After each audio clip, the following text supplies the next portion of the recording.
In this short video, I would like to give you a short introduction of kinetic energy.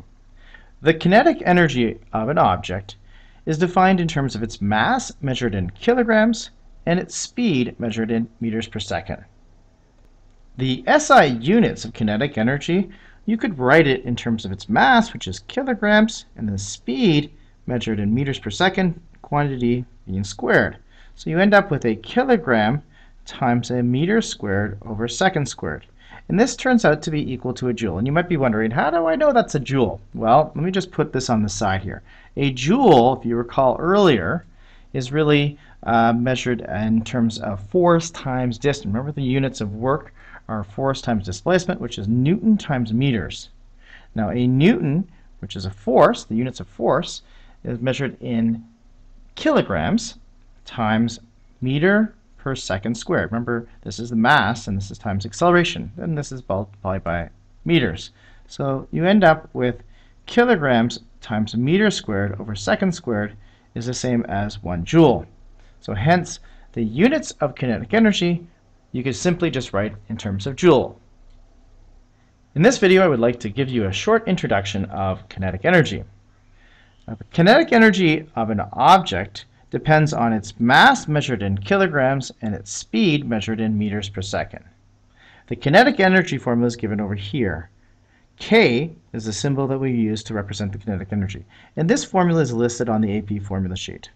So if we were to look at the SI units of kinetic energy, the kinetic energy is measured in kilograms times the units of speed squared. So that's meter per second, quantity being squared. So kilograms times meter squared over second squared should have the same units of the units of energy, which are in joules. Maybe I'll just show you this as a brief aside here, in that if you recall earlier, we talked about work is force times displacement times the cosine of the angle. And so the units of work, which are in joules, is also equivalent to a Newton times a meter. And if you recall F equals ma, a Newton has units of kilograms times meter per second squared. That's the units of mass and acceleration, then multiplied by meters. So a joule is also equivalent to a kilogram times a meter squared over second squared. So therefore, you can really just say that you can, instead of writing these SI units this way, you could just write it simply as joules. Now, a quick word about the sign of kinetic energy. Even though an object could be moving, say, to the right and having a positive velocity, or it could be going to the left and having a negative velocity, your kinetic energy of the object will always either be positive if it's moving or 0 if it's at rest. You will never ever have a negative kinetic energy because you can't have negative mass, and the velocity, yes, it can be negative, but it's being squared. So in essence, kinetic energy is a scalar quantity that is always positive even if the object is moving forward or backwards, or it's 0 if the object's at rest. Below the equation here, there's a short derivation of the kinetic energy formula for an object. Let me add a diagram so you can understand this derivation a little bit more. Let's consider that you have an object that is moving along to the right here. The reason why it's accelerating actually to the right is because there's a net force acting on it. So we have an object with a mass m and a constant net force acting on the object, and causes this object to suddenly move and accelerate. It's accelerating here to the right as it has this continuous constant net force, and it undergoes some kind of displacement, which I'll list as delta x.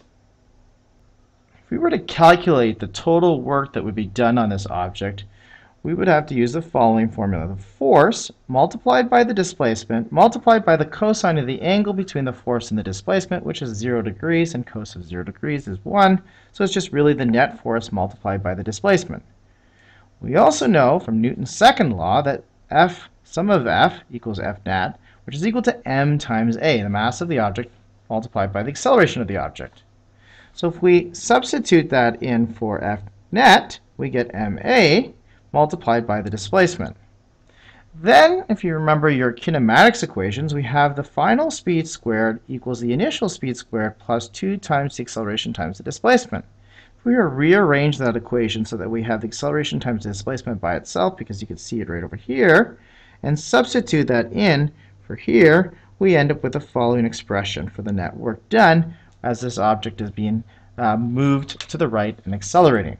You could probably rewrite this and expand this out and write it as 1/2 mv final squared minus 1/2 mv initial squared.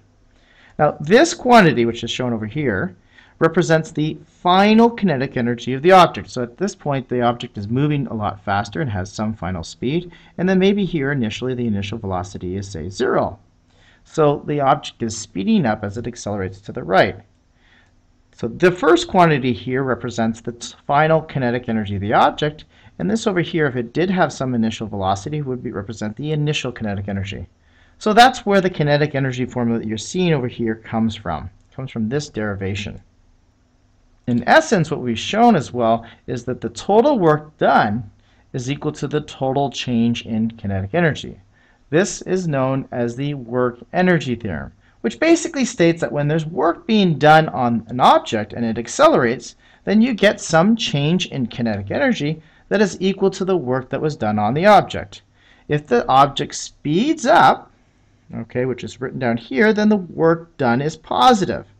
If the object slows down, let's say we change this problem and have friction acting to the left and the object slows down to a stop, then the change in kinetic energy will be negative, and hence the work done will be negative.